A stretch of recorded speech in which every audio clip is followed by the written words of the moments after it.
Hi folks, it's Daniel here again. I'm outside one of the Inns of Court in London where we normally attend, and while I'm here, I thought maybe I can give a quick review as a defense barrister about Lucy Letby's case. Remember, former NHS nurse.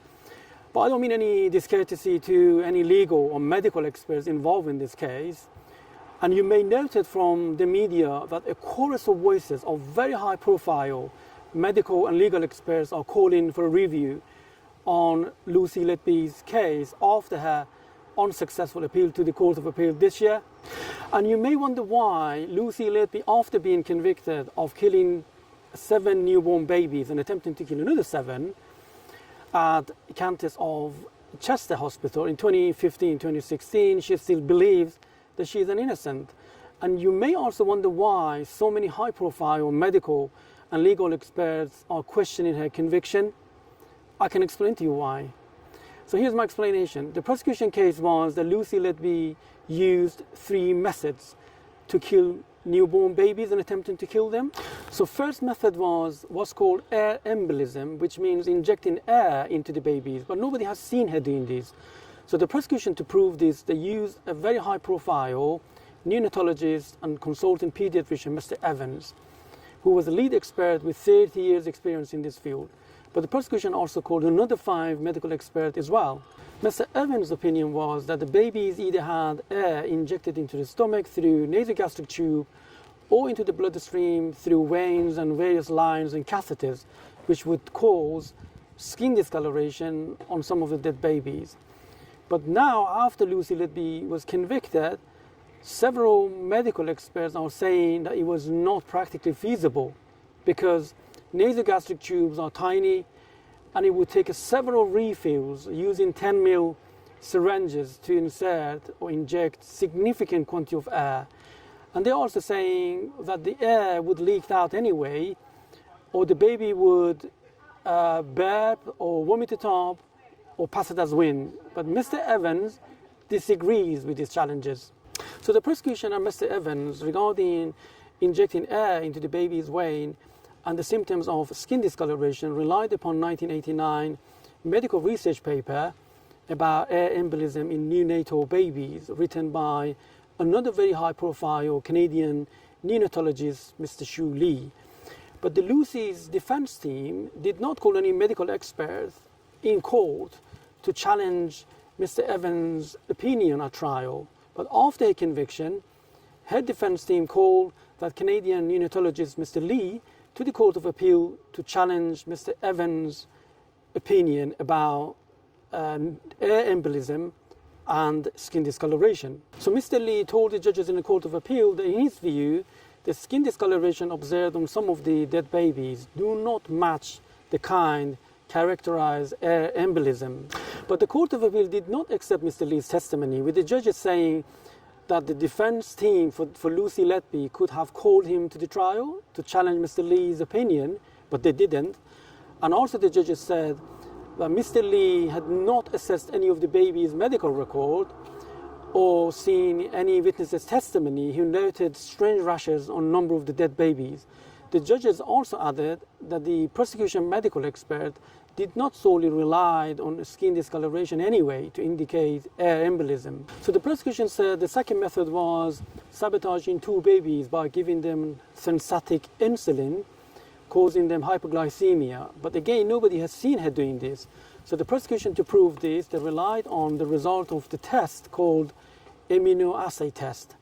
But the Lucy's defense team again did not challenge this test at the trial. But after a conviction, a group of medical experts, including chemical process engineer and a former public health director, submitted a detailed paper to the Court of Appeal stating that immunoassay test does not measure insulin itself, but instead it measures antibodies to insulin and can cross-react with other molecules. But the Court of Appeal rejected their intervention.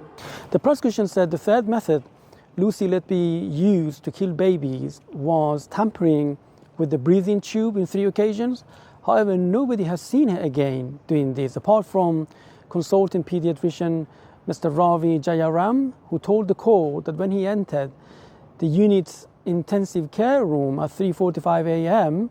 to intervene and resuscitate the baby K, he had seen no evidence that Lucy Letby had done anything to help deteriorating baby K.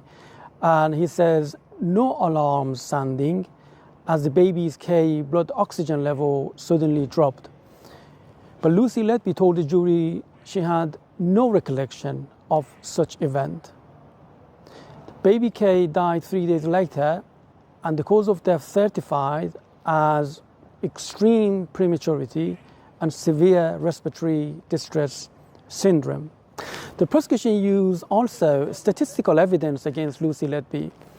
In 2013-2014, Countess of Chester Hospital neonatal unit had 4 deaths each year. But between June 2015 and June 2016, an unusual cluster of 14 deaths occurred.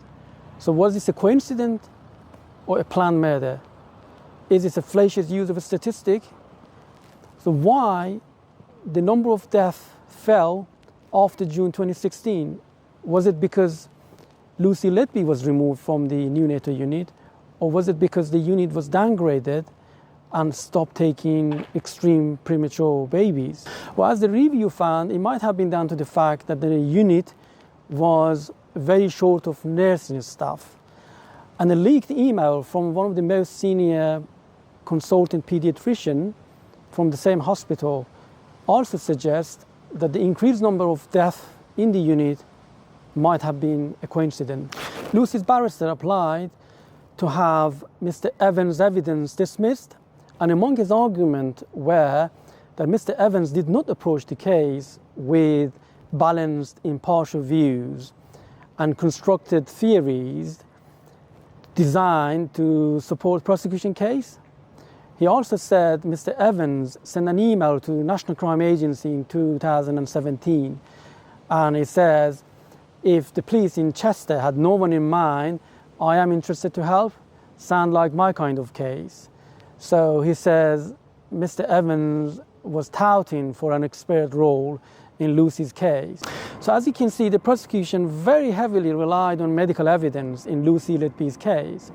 And in my view, until the very top medical experts review the case fully and provide very strong new medical evidence, the conviction will stand. She has already exhausted all her appeal process except for one of the attempted murder, and one more avenue still available to Lucy Letby might be the Criminal Cases Review Commission to review the case fully and refer it back to the Court of Appeal. Thank you for watching, and I hope it was helpful.